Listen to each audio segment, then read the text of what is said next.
is 5 on Your Side at 6. Focused on you. Police rushed to Ranken Technical College after reports of an active shooting. What prompted the warning that sent students scrambling for cover? Thanks for joining us. I'm Kelly Jackson, and Allred has the night off. And I'm Mike Bush. 5 on Your Side's Diamond Palmer has been at the scene talking with students and parents. Diamond. Well, good evening, Mike and Kelly. Students tell me that multiple shots rang out nearby a job site where many of these students here at Ranken Technical College use to practice their trade skills. But according to police, they say right now this incident is not considered as a shooting as there were no victims. Now, we do want to take you to some video that we captured of that active scene earlier. Some students at the school received an active shooter notification through email at 10:48 a.m. this morning. Others say they received nothing. Multiple parents I spoke to today said they weren't notified at all, and they were actually notified by their students. The email said police were en route, lockdown procedures were underway, and evacuation would happen immediately. I spoke to a student who said her friend was at the job site working when the incident happened. It was shots being fired near the job site. He said that it was really close. I think it was like in an alley, and he said that the person ran and was like going towards the school, basically the dorms. Now, I have reached out to Ranken Technical College for comment on this situation, and they said that the top priority is the safety of their students here, and at this time, no additional information is available. But according to police, this is still all under investigation. Reporting here in North City, Diamond Palmer, 5 on Your Side. Veterans protected our country, and now local law enforcement wants to make sure they're prepared to protect them. Today, St. Louis and Veterans Affairs Police teamed up for an active shooting drill, and Tracy Hinson was at the VA hospital on Grand during the exercise, and she says, we must warn you, some of the video is disturbing. All personnel, this is an active shooting drill in front of the lobby. This is a mass scale drill. It took a lot of work, a lot of coordination, but it's the right thing to do. It's practice between two police departments, St. Louis City and Veterans Affairs. We just try to make it as much of a scenario as what's going on in today's world as we could. We only witnessed a small portion of this drill. Beyond the hallway we were stationed in was a more extensive exercise. We just made it a disgruntled veteran for whatever reason, came to the VA with an argument and then pulled a gun and then started shooting. Exercise, exercise, exercise. During, volunteers in makeup to simulate bloody injuries.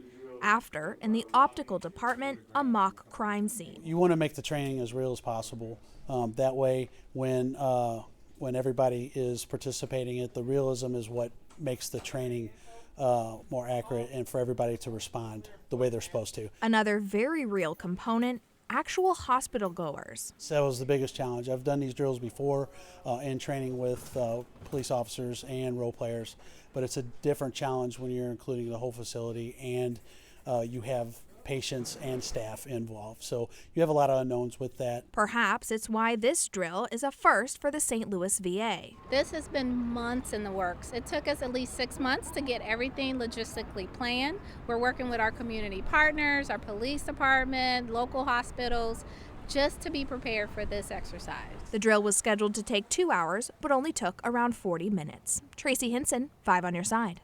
And a similar drill is in the works for the Jefferson Barracks Medical Center. Police have made an arrest in connection with the South St. Louis homicide. Eric Seitz is charged with first-degree murder for the death of Dennis Beeg. He was shot near River de Pear Park yesterday afternoon and died at the hospital. He was 44 years old. He worked for the family business Beeg Plumbing. A spokesperson released a statement asking for privacy, saying the family is deeply saddened by his death, which was not related to his work. A proposal for an unhoused Bill of Rights in the city of St. Louis has been taken off the table. The series of bills would have made it easier to open new shelters for the homeless and created a safe tent camping space. 5 on Your Side's Laura Barczewski is live in downtown St. Louis after talking with one of the bill's supporters and those affected about what comes next. Laura. Mike, while this bill has been taken off the table for now, it doesn't mean it's gone forever. Alderman Rasheen Aldridge says they're going to rework some of it, as well as the bill's sponsor, so that they can put it back in front of the Board of Aldermen and get more people on board. Shanika says she's been on and off the streets for about a year now after losing her job. I had a death in the family, which caused a Great Depression, and it took its toll on me. I've been dealing with it on and off. She stayed at various tent camps, including in front of City Hall and the old courts building, but they're running out of options and time before winter sets in. We're all struggling, and we're limited to where we can go. The Unhoused Bill of Rights, sponsored by Alderwoman Alicia Saunier, would have taken away some of the barriers to opening shelters, which Shanika says they need more of. That would be great. It's not enough room, and the population is getting greater and greater, so that would be wonderful. Saunier said in a statement on Twitter, the 3-bill package to help the homeless was taken off the table to be reworked after feedback from the community and other officials. Alderman Rasheed Aldridge supported the legislation and says this is still progress. But I think by breaking it apart and really digesting piece by piece can really have some constructive conversation with members, community members, advocates on how to finally get this done and get it passed to the finish line. Some points of contention in the bills included allowing unhoused people to relieve themselves in public and creating a designated space for tent camping. We're still trying to talk to people to make sure that as winter's coming, that we do not leave our unhoused out here with some type of protection, some type of safe encampment. Deb Cotton with Peter and Paul Community Services, which shelters many of the homeless, says the whole community has to come together to get this done. There aren't enough beds. So in that sense, it is dire, right? That we get something that we can all agree on, that takes care of the larger community and takes care of our most vulnerable. Saunier said in a statement that there will be more bills coming in the future that the community as well will have some time to weigh in on, and that will be coming very soon, and they hope before the end of this session. Reporting live from downtown, Laura Barcheski, 5 on your side. All right, let's talk about our weather. Today wasn't just warm, it's one for the record books. Meteorologist Jim Castillo. Boy, oh boy, was it a warm one. Yes, less than 2 weeks ago, 85 on October 27th. Today, 84, a brand new record, old record 82, set back in 2005. That wasn't too long ago. Now, the one at the end of October, we got really cold through Halloween. This cold front that's coming through will cool us off, but we will not get as cold as we did at the end of October. It's 78 right now.